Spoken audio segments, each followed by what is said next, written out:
하고 싶은 일을 하면서 행복하게 일하고 싶은데 막상 하고 싶은 일이 뭔지 떠오르지가 않습니다. 하고 싶은 일이 없는 게 아니라 어쩌면 있는데 방법이 잘못돼서 못 찾고 있는 건지도 모릅니다. 내가 무심코 하는 이 두 가지 행동을 당장 멈추지 않으면 하고 싶은 일을 영영 못 찾을 수도 있습니다. 오늘 영상을 끝까지 보시면 이 두 가지 행동이 뭔지 확실하게 알게 되실 텐데요. 이 행동들을 오늘부터 그만두면 여러분은 하고 싶은 일에 한층 더 가까워지게 되실 겁니다. 첫 번째는 모든 물건을 가성비만 따져서 사는 행동입니다. 가성비는 현명한 소비 아니야? 이렇게 생각하시는 분들이 계실 텐데요. 경제적인 측면에서 보면 가성비는 현명한 소비가 맞습니다. 물건을 살 때 가성비만 고려하면 여러분의 지갑은 확실히 지킬 수 있을 거예요. 하지만 하고 싶은 일, 내가 좋아하는 일을 발견하는 데 있어서는 가성비만 따지는 게 확실히 문제가 됩니다.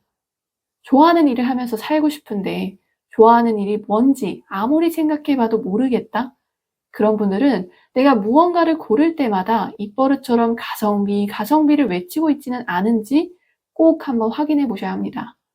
태생적으로 가성비라는 단어는 하고 싶은 일을 찾는 것과 공존할 수 없습니다. 가성비라는 게 뭐죠? 최소한의 비용과 시간을 들여서 최대한의 이익과 효율을 낼 수 있는 것을 선택하겠다는 거잖아요. 하고 싶은 일을 최소한의 비용과 시간을 들여서 찾을 수 있는 방법은 존재하지 않습니다. 그런 의미에서 첫 번째로 가성비와 하고 싶은 일은 공존할 수가 없어요. 하고 싶은 일을 찾는 방법에 대해서 사람들이 갖고 있는 몇 가지 환상이 있는 것 같은데요. 첫 번째 환상은 나무 밑에 가만히 앉아 있으면 불현듯 하고 싶은 일이 떠오를 거라는 생각입니다. 저도 얼마 전까지만 해도 이렇게 생각했었어요. 열심히 생각하다 보면 하고 싶은 일이 뭔지 생각나겠지. 그리고는 정말 몇 년 동안 앉아서 열심히 생각만 했어요.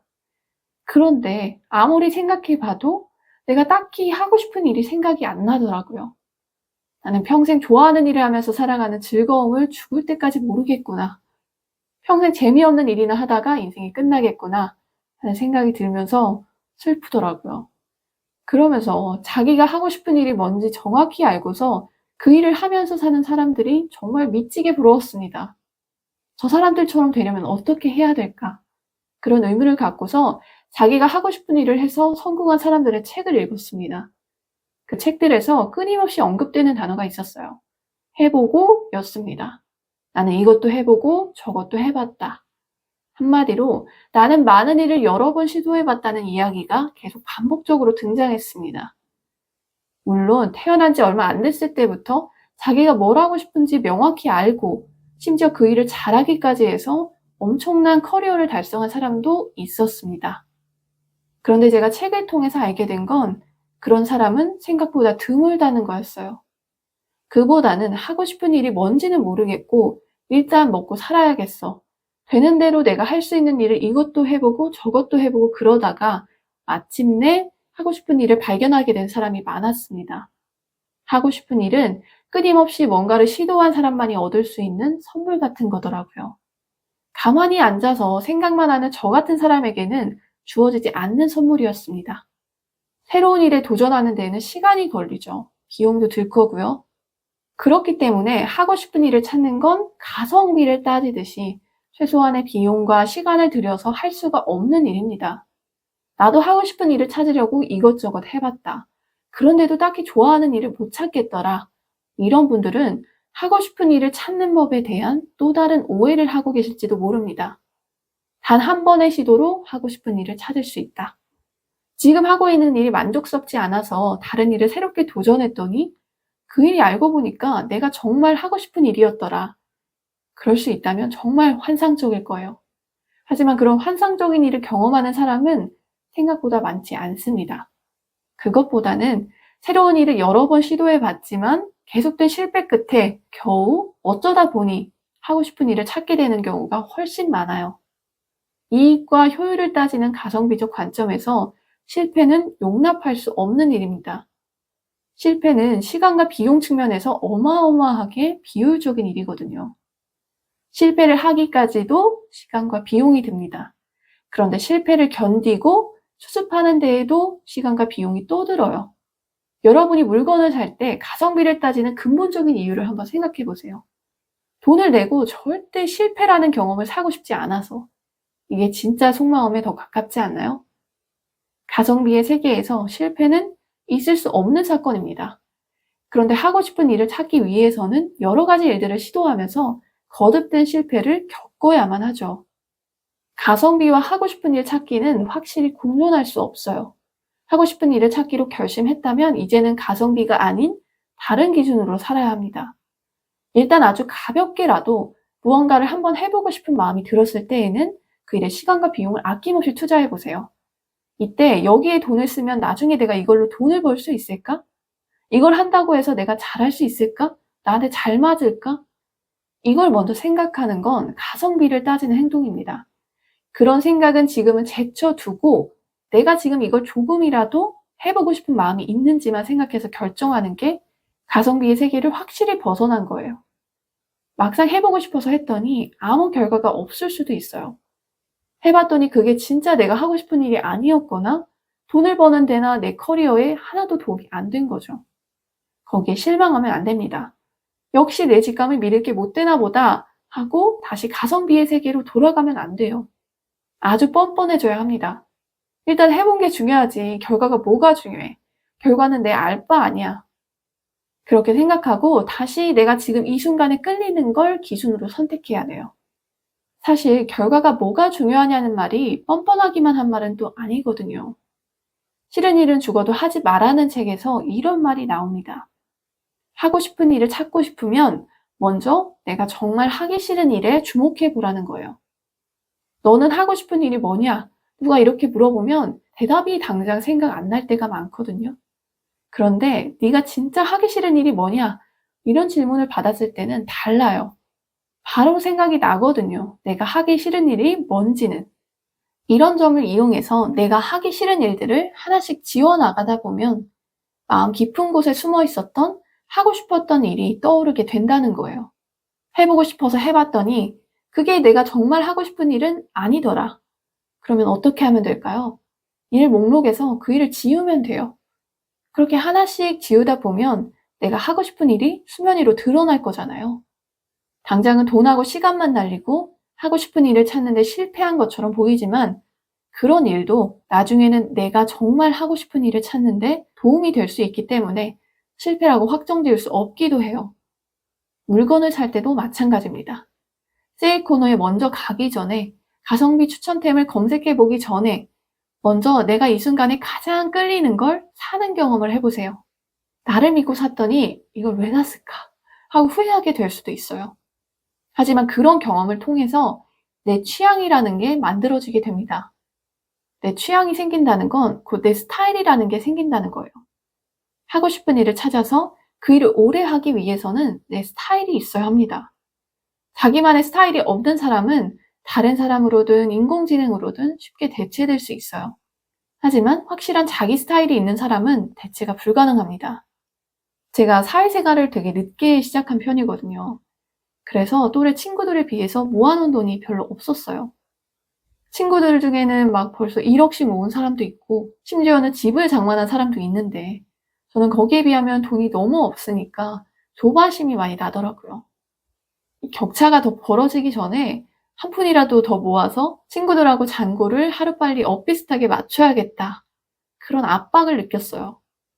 그래서 한동안은 꼭 필요한 의식주에만 돈을 썼습니다. 그 외 나머지 것들은 다 좀 사치스럽게 느껴지더라고요. 그런데 어느 날 길을 지나가다가 새로운 요가 학원이 생긴 걸 보게 됐어요. 예전에 잠깐 요가를 배운 적이 있었는데 그때 좋았던 기억도 생각나면서 다시 요가를 배워보고 싶다는 생각이 자연스럽게 들더라고요. 바로 학원에 들어가서 상담도 받았을 정도로 오랜만에 정말 해보고 싶은 일이었습니다. 그런데 상담만 받고 결국 요가를 다시 못했어요. 일주일에 고작 몇 시간 수업받는 건데 몇십만 원을 내야 된다고? 그거면 마트에서 장을 2번은 더 볼 수 있는데. 그런 생각이 드니까 도저히 못하겠더라고요. 이렇게 가성비를 따지고 들면 먹고 자는 거 외에는 돈을 써서 해볼 만한 일이 하나도 없다고 느껴지는 것 같아요. 다 낭비 같고요. 근데 요즘에는 이런 생각이 자꾸 들더라고요. 그때 마음 가는 대로 요가를 다시 시작했으면 어땠을까? 당장은 손해겠죠. 없던 지출이 달에 10몇만 원씩 생기니까 저축도 그만큼 못했을 거예요. 그렇지만 요가가 제가 진심으로 좋아하고 잘할 수 있는 일이었을지도 모르잖아요. 인생을 풍요롭게 해줄 취미가 되었을 수도 있고요. 물론 요가를 해봤더니 이게 생각보다 나하고는 안 맞는다는 결론이 나왔을 수도 있죠. 그래도 그 경험을 통해서 나는 이렇게 정적인 운동은 안 맞는구나 라는 걸 깨닫고 나에 대해서 더 잘 알게 되는 계기가 되었을 수도 있잖아요. 지금 내가 끌리는 일에, 끌리는 물건에 시간과 돈을 아끼지 말고 써보세요. 그렇다고 욜로하면서 살라고 말씀드리는 건 아니에요. 소득을 다 탕진하면 안 되죠. 내가 하고 싶은 걸 다 하려고 감당할 수 없는 빚을 지는 것도 안 되고요. 미래를 위해서 소득의 일부를 저축하는 건 꼭 필요합니다. 그만큼 내가 하고 싶은 일을 찾기 위해서 투자하는 것도 필요한 것 같아요. 나는 소득의 몇 프로는 내가 끌리는 것을 경험하거나 사는 데 쓰겠다. 이렇게 결정해놓고 그 금액선에서 마음 가는 대로 돈을 한번 써보세요. 이때 또 하나 주의할 점이 있습니다. 남들이 다 하니까 괜히 한번 해보고 싶은 마음이 든 것에는 돈을 쓰면 안 됩니다. 그건 사치에 불과해요. 내가 쓰는 돈이 사치가 아니라 하고 싶은 일을 찾기 위한 투자가 되려면 다른 사람하고 상관없이 내가 관심 가든 것, 해보고 싶은 것, 이런 것들에 돈을 써야 합니다. 저도 최근에 들어서 돈을 잘 모으기에만 집중하지 말고 돈을 잘 쓰는 것에도 신경을 써보자 이렇게 생각을 하게 됐어요. 소득의 10%는 아깝다고 생각하지 말고 내가 끌리는 일에 돈을 써보자. 그렇게 생각해서 그 금액선에서 책도 전보다 2배는 더 많이 사고 듣고 싶은 강의도 마음껏 듣습니다. 이 유튜브도 그래 내가 관심 있는 거에는 돈을 좀 아끼지 말고 써보자. 그렇게 생각한 뒤에 시작할 수 있었던 거거든요. 여러분도 나에게 들어가는 돈을 너무 아까워하지 마시고 나를 위해서 돈을 잘 써보셨으면 좋겠습니다. 내가 스스로 나 자신의 후원자가 돼서 내가 하고 싶은 일을 찾을 수 있도록 마음껏 후원해주는 그런 기회를 스스로에게 제공해 주셨으면 좋겠습니다. 하고 싶은 일을 찾기 위해서 2번째로 중단해야 할 행동은 무감각하게 사는 거예요. 무감각하게 산다는 건 왜 그런 거 있잖아요. 이걸 해도 딱히 좋은 줄 모르겠고 저걸 해도 재미없는 상태. 이런 상태에 머물러 있으면 눈앞에 하고 싶은 일이 있어도 그게 내가 하고 싶은 일인지 모르고 지나칠 수 있어요. 하고 싶은 일을 찾으려면 내 감정을 예리하게 만들 필요가 있습니다. 아주 작은 흥미, 손톱만큼의 호기심에도 내 몸과 마음이 즉각적으로 반응해야 돼요. 지금 내가 하고 싶은 일이 뭔지 잘 모르겠다. 그런 일이 없는 것 같다. 그렇다는 건 다르게 생각하면 내가 아직 경험해보지 못한 일들이 모두 내가 하고 싶은 일이 될 가능성이 있다는 거예요. 도처에 내가 하고 싶은 일이 될 수 있는 것들이 널려 있다는 거죠. 하고 싶은 일이 당장 떠오르지 않는다고 한숨 쉬지 마세요. 사실 여러분은 지금 엄청난 가능성의 세계에서 살고 있는 거나 마찬가지예요. 이 거대한 가능성 속에서 하고 싶은 일을 찾는 건 오로지 여러분에게 달려 있습니다. 이 중에서 내가 진짜 하고 싶은 일을 발견하려면 앞서 말한 것처럼 시도해보는 게 중요해요. 주변을 쓱 한번 둘러보고 이게 내가 진짜 하고 싶은 일이네 라고 알아낼 방법이 없다는 거예요. 그런데 이 많은 가능성들을 우리가 일일이 다 경험하기에는 시간도 별로 없고 가진 돈도 한정적이죠. 분명 그 중에서 정말 조금이라도 더 끌리는 일이 있을 거예요. 태어나서 당근을 한 번도 먹어본 적이 없는데 처음으로 당근을 먹자마자 뱉는 아기들도 있잖아요. 저는 이걸 보면서 모든 사람이 각자만의 고유한 선호 체계를 갖고 태어난다고 확신하게 됐어요. 분명 여러분한테도 일에 있어서 조금이라도 더 좋고 실은 선호가 확실히 있을 겁니다. 이 선호 여부를 알아차리는 게 하고 싶은 일을 찾는 첫 단계입니다. 그런데 어떤 일이 좋고 싫음이 극적으로 느껴지는 경우가 생각보다 흔치 않아요. 엄청나게 끌리는 일이 있고 정말 쳐다도 보기 싫은 일이 있어. 그랬다면 우리가 하고 싶은 일을 어떻게 찾아야 될까 아직까지 고민하고 있지 않겠죠. 그보다는 아주 미약한 신호일 때가 많습니다. 이 일에는 아주 살짝 관심이 생기는데 애매하게 호기심이 생기는데 이럴 때가 대부분이에요. 안 하는 것보다는 하는 게 낫지 싶어서 그런 일을 했더니 생각한 것보다 훨씬 재밌는데 너무 좋은데 이러다가 하고 싶은 일을 찾게 되는 경우가 주변에 정말 많거든요. 뭘 해도 무감각하다면 어떤 일을 향한 작은 끌림과 호기심을 그냥 지나쳐버리게 됩니다. 어떤 새로운 일에도 시도를 해볼 만한 가치를 별로 못 느끼게 돼요. 뭘 해도 흥미가 없으니까요. 하고 싶은 일을 찾을 기회를 스스로 차단하게 되는 거죠. 진정으로 하고 싶은 일을 찾기 위해서는 약간의 호들갑이 필요합니다. 조금이라도 끌려? 그 정도면 엄청난 거야. 일단 시도해봐. 이런 태도가 필요해요. 매사에 무감각할 때와는 정반대죠. 무감각을 몰아낼 수 있는 방법은 여러 가지가 있습니다. 그중에서 제가 추천드리고 싶은 방법은 시와 소설을 주기적으로 읽는 겁니다. 문학을 왜 읽어야 될까? 저 혼자 고민하다가 내린 결론이 있는데요. 인간은 보이지 않던 것을 보기 위해서 시와 소설을 읽어야 한다. 이게 제가 생각한 결론이었어요. 안호승 시인이 쓴 어머니의 애간장이라는 시를 읽기 전까지는 눈앞의 간장게장은 그냥 맛있는 게장일 뿐이었어요. 그런데 이 시를 읽고 나면 이제는 간장게장을 볼 때 간장이 몸에 스며들면서 죽음에 가까워지는 순간에도 끝까지 새끼들을 다독거렸던 그런 어머니가 보인단 말이죠. 이것처럼 시와 소설은 우리가 일상 속에서 무심코 지나쳤던 것들을 완전히 새롭게 다시 보게 만드는 역할을 합니다. 일상에서 무감각해지는 이유는 뭘까요? 이미 다 안다고 생각해서 그래요. 다 봤던 거라고 생각해서 그런 겁니다. 정말 우리는 다 아는 걸까요? 다 본 걸까요? 문학을 읽다 보면 우리가 무심코 지나쳤던 순간 속에도 특별함이 있다는 걸 알게 됩니다. 일상 속의 특별함, 이걸 아는 사람은 절대 무감각해질 수 없다고 생각해요. 반복되는 일상에서 특별함을 발견하려면 우리가 그동안 무심코 지나쳤던 아주 작고 하찮은 것들에서 다름을 발견할 수 있어야 하거든요. 이런 사람은 자기 감정에도 예리하게 반응합니다. 자기 감정이 보내는 작은 신호들도 특별하게 받아들여요. 시와 소설을 읽는 시간을 절대 아까워하지 마세요. 문학하는 시간은 그저 재미를 추구하는 시간이 아닙니다.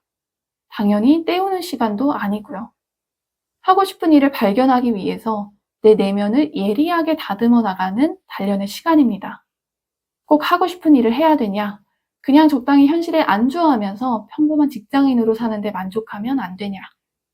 하고 싶은 일을 찾자는 얘기를 들었을 때 이런 감정을 느끼실 분들도 분명 계시겠죠. 그래도 저는 모든 사람이 내가 하고 싶은 일을 찾으려는 과정을 끝까지 포기하지 않았으면 좋겠어요. 하고 싶은 일을 찾겠다는 건 내 안에 잠재된 가능성이 있고 그걸 찾겠다고 하는 것과 똑같다고 생각하거든요. 저는 여러분이 스스로를 무한한 가능성을 가진 사람이라고 믿었으면 좋겠습니다. 그렇게 믿는 편이 훨씬 인생을 풍요롭게 살아갈 수 있다고 생각해요. 저는 앞으로 이 채널에서 책에서 찾은 내 안의 가능성을 발견하는 법에 대한 정보를 공유할 예정입니다. 관심 있으신 분들은 이 채널을 구독하셔서 저와 함께 무한한 가능성이 존재하는 나를 발견해 봤으면 좋겠습니다. 그럼 저는 다음 영상으로 찾아올게요. 오늘 영상도 끝까지 시청해 주셔서 감사합니다.